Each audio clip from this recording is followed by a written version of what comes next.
Welcome to the first in my series of mini lectures on Of Mice and Men. Today I'm going to be talking to you about loneliness in the novel. Now, I've picked loneliness because it's a topic that hasn't really come up on the exam paper for quite a long time now, and so I think it'd be a really good theme for you to revise and to really know in a lot of detail. So how this mini lecture series is going to...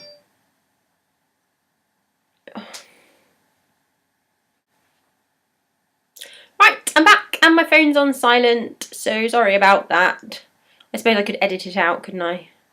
How the series of mini lectures is going to work is that I've produced some notes that go alongside the mini lecture. I'm hoping to keep each mini lecture about 10 minutes long so that you just have a really achievable snippet of information.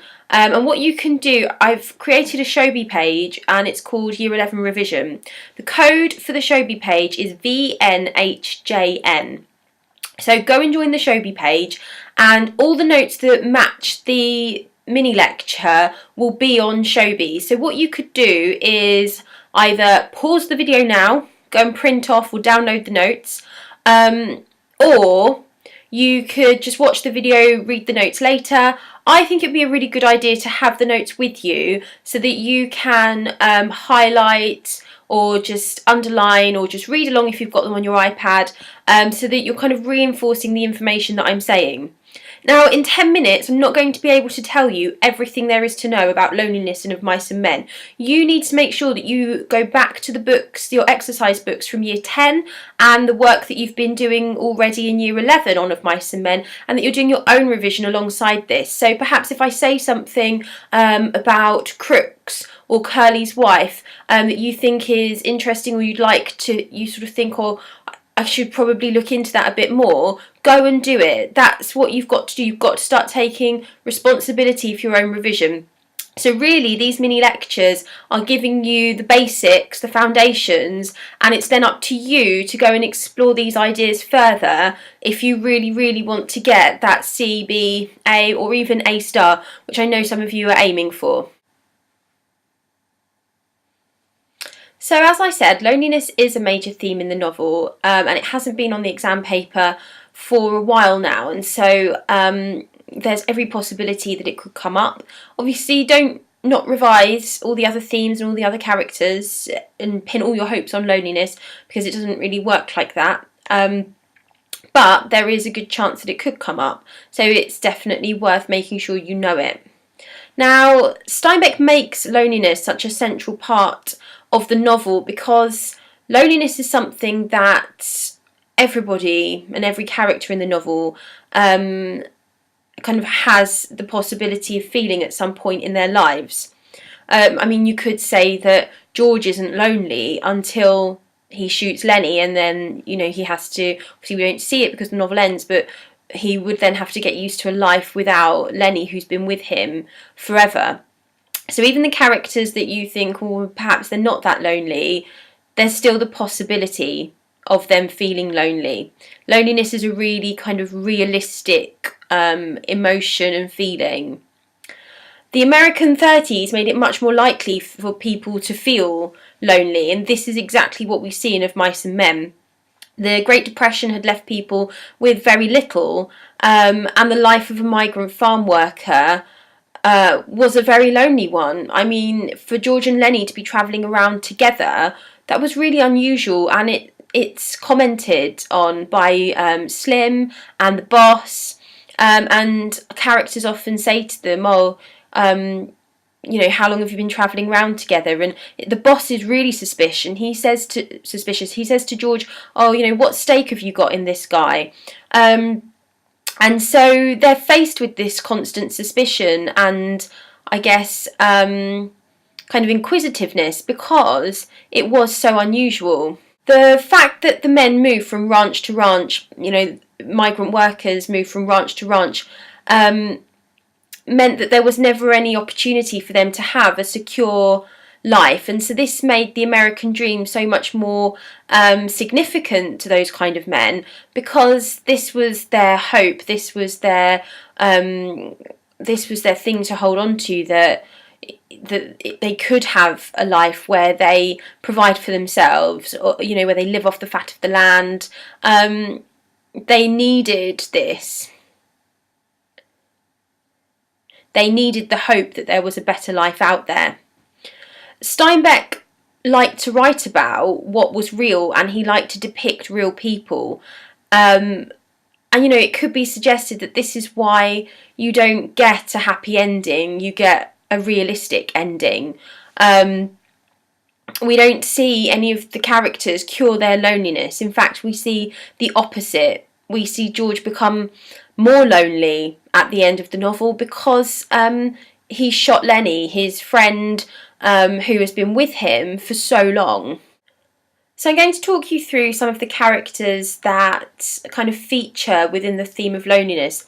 I mean, it could be suggested that all characters in the novel are lonely, and that, that's a perfectly reasonable argument. So in 10 minutes, I haven't got time to talk to you about every single character in the novel. So I'm going to focus on kind of two main characters and then give you a bit of information about some other characters so that you can go off and kind of look into those yourself. So I'm going to start with Curly's wife because I think she is obviously a really lonely character on the ranch.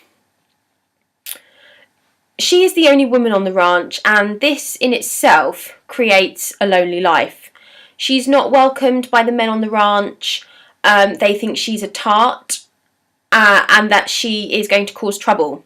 So, from the outset, she's not a character that is integrated into kind of the social life of these men. And kind of in their free time, they do things that would naturally exclude her as a woman in the 30s.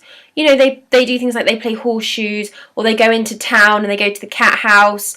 And so not only has she got the knowledge that her husband is doing these things, but she's not included in them either. And so her life is very much lived on her own. Even her husband, Curly, pays her very little attention. We don't actually see them in the same place until she dies. Now, I've put this on the revision notes, but you must listen carefully to this bit.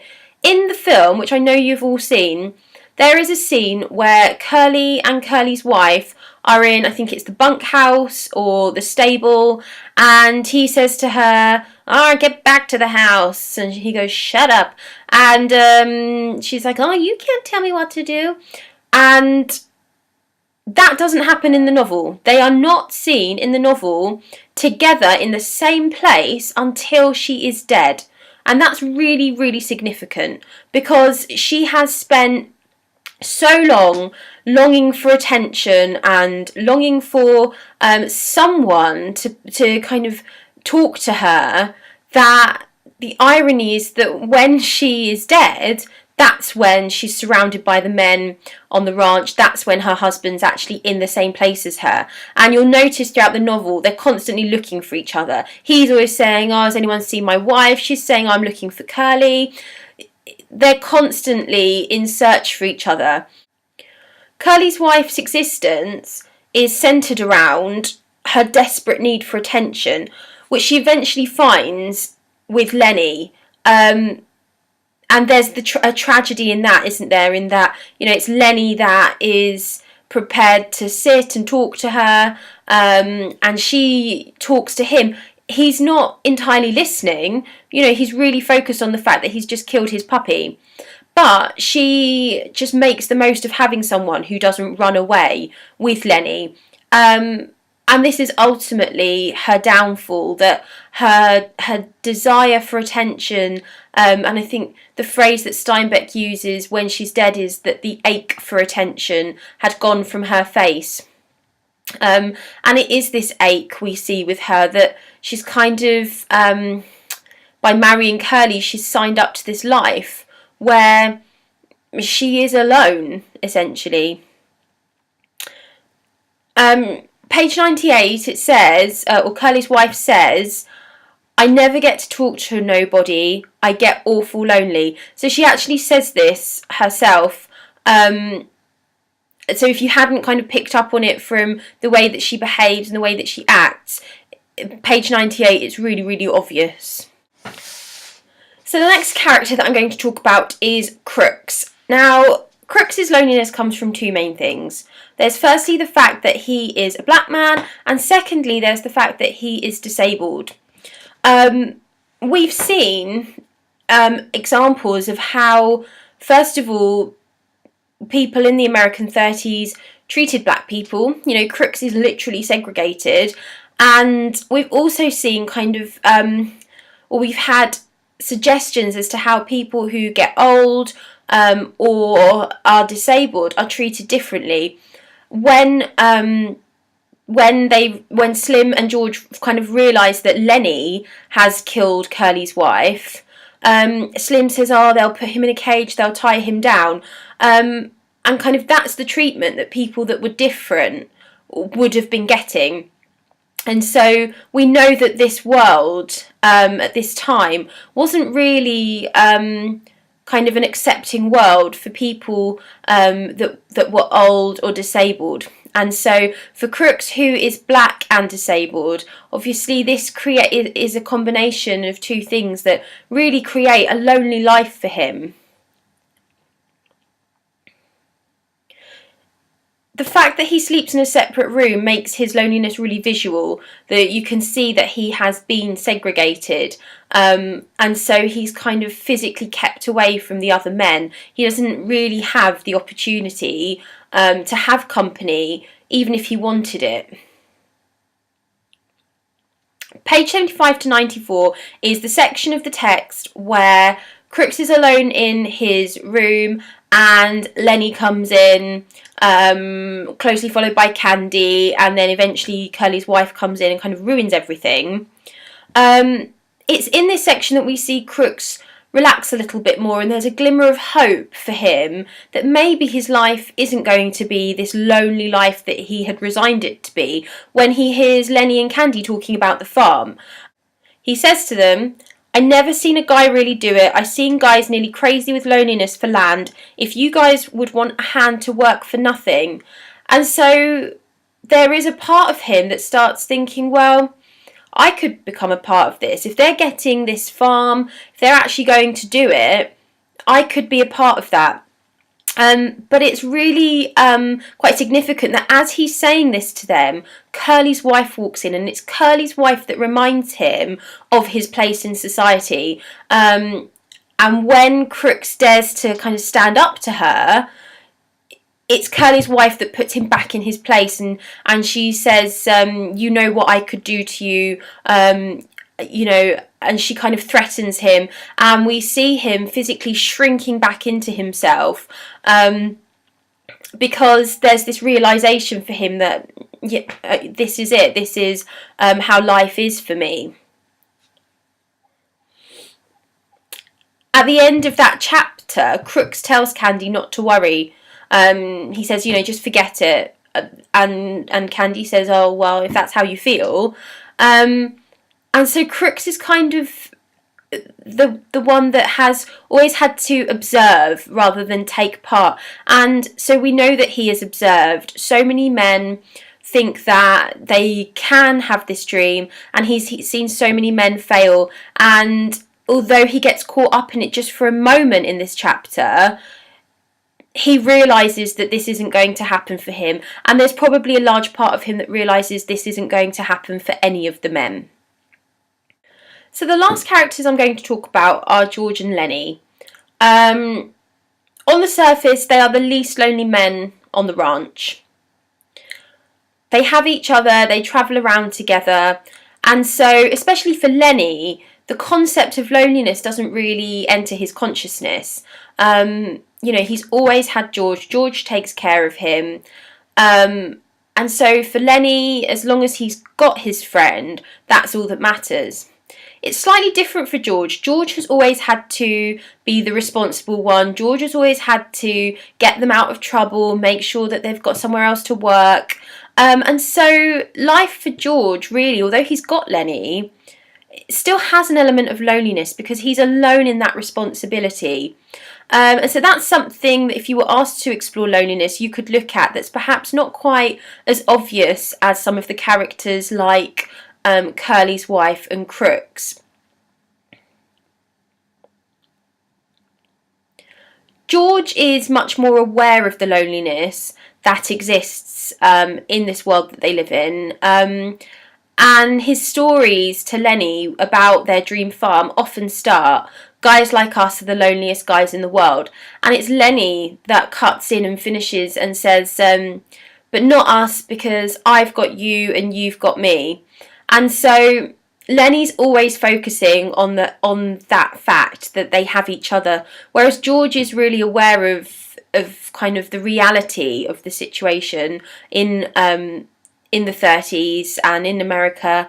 And so although he has Lenny, we know that he often thinks about this kind of idea of loneliness. When George shoots Lenny at the end of the novel, it is evident that his life is now going to be a lonely life, and that's a really kind of symbolic moment, and kind of really signifies what George's future is like. And it's the end of the dream. It's the end of the dream for Candy, it's the end of the dream for Lenny, it's the end of the dream for George. And so this lonely life that they've all been living is continuing. That cycle of loneliness hasn't come to an end.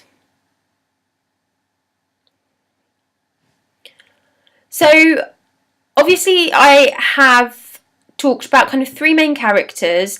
I mean, you would also probably want to go and look at Candy and the fact that his companion is his dog, and the shooting of the dog. That is a really significant part if you were talking about loneliness. And there are kind of references I've made to context with the Great Depression and the American Dream that you would also want to make sure you've revised for this theme. But hopefully, using the notes and using the video, you have managed to get a bit more of an overview of loneliness, and perhaps it's reminded you of some of the things that you have done in lessons that you had forgotten about. So let me know on email if you would like a video in particular, if there was a character that you were finding quite tricky to revise, or a theme you were finding quite tricky to revise. Let me know and I'll try and make sure I get a video done that covers that, and not just for Of Mice and Men, for Heroes and Inspectacles. I'm going to be trying to do the notes and revision videos as much as possible to kind of really help you out. So see you next time for the next mini lecture.